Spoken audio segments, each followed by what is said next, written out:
Good evening, Bahamas. I'm Jcn Saunders. This is your JCN Evening News. It is a pleasure to have you join us.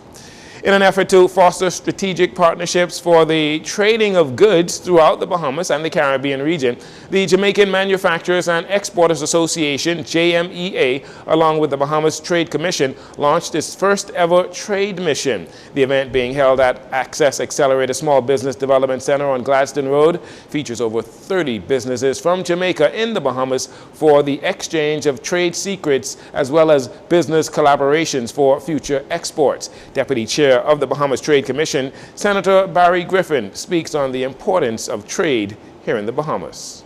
As leaders from across the region, from our Prime Minister Philip Davis to Mia Motley of Barbados and Andrew Holness of Jamaica, advocate for greater trade integration, those of us throughout government and the private sector are taking up that clarion call to do what is necessary to facilitate this trade and business. With the advent of the COVID pandemic, the increasing cost of oil and gas, transportation and logistics, we all now see that this must be the way forward for small, vulnerable economies in an uncertain trading environment. We must trade closer to home and become less reliant on the outside world.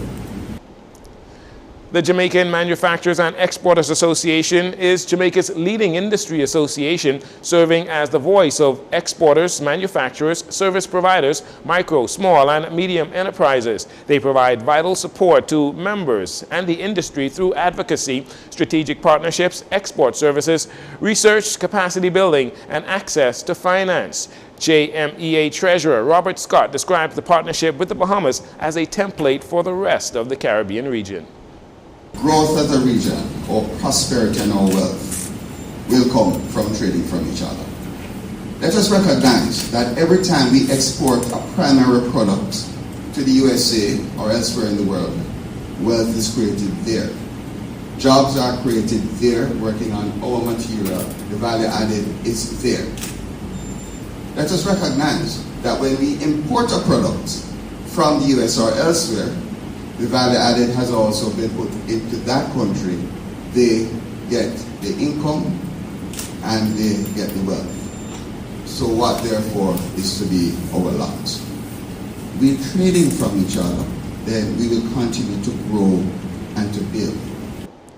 If you are interested in importing or exporting between the Bahamas and Jamaica, the expo will continue on Wednesday, October 11th from 9 a.m. to 5 a.m. at the SBDC on Gladstone Road. A 31-year-old male of East Store Court, Yellow Elder, that's Yellow Elder Gardens number 3, he's the country's latest homicide victim. The murder count is now up to 76, according to JCN's numbers, following the shooting on Monday night, which also came on the heels of a death by stabbing on Rosebud Road in Chippingham on Saturday afternoon.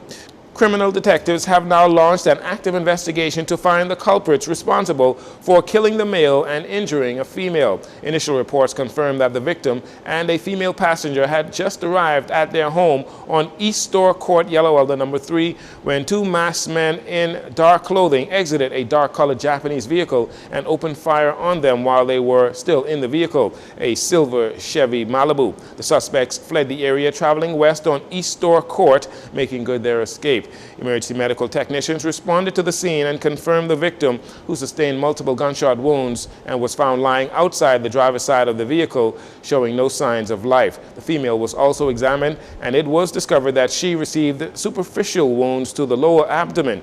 Police are actively investigating this incident and are appealing to members of the public for any information regarding the matter to contact the Criminal Investigations Department, CID, at 502-9991, that's 502-9991, or anonymously at Crime Stoppers at 328-TIPS, 328-8477, or you can call 911 or 919.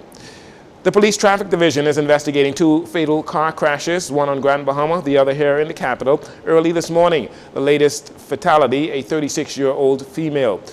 Police reports indicating that the woman was a passenger in a gray Toyota RAV4 being driven by a male when it collided into a utility pole shortly before 2 a.m. as the pair traveled east on Bernard Road when the driver reportedly lost control of the vehicle. Both victims were transported to the hospital. However, the female succumbed to her injuries while receiving medical attention. Meantime, a 22-year-old male of Jonestown, 8 Mile Rock, died on Sunday of injuries he sustained in a traffic accident that occurred last month, September 24th, when he was driving a silver Saturn Aura along Queens Highway when he lost control and crashed into a chain-linked fence, causing both him and his male passenger to be ejected from that vehicle. The 22-year-old was admitted to the intensive care unit in critical but stable condition. However, he succumbed to his injuries on Sunday, October 8th. Police Traffic Division still investigating. Police Traffic Division said that last year, over 6,000 traffic accidents were reported. That's 2022. 59 fatalities recorded last year. Again, motorists, you're asked not to speed. Do not use your cell phones while driving, and use your seat belts. And finally, in this segment, there has been an alarming increase in the number of sexual assaults and unlawful sexual intercourse, those cases so far this year in the country. And on Monday night, another female resident fell victim to the barbaric actions of 2 men. Police are now searching for 2 male suspects responsible for sexually assaulting a 31-year-old woman. The incident reportedly occurred around 7 p.m. in the western area of New Providence. Police say the victim was in the company of a man known to her when she was taken to an unfamiliar location where they were met by a second male. Both men sexually assaulted her and robbed her of her cell phone and an undetermined amount of cash. Police are appealing to members of the public who may have any information that may lead to the arrest of these suspects to contact the Criminal Investigations Department. You can call 911, 919, or you can anonymously call Crime Stoppers at 328-TIPS. That's 328-8477. We'll take a break here. We'll be right back after these commercials.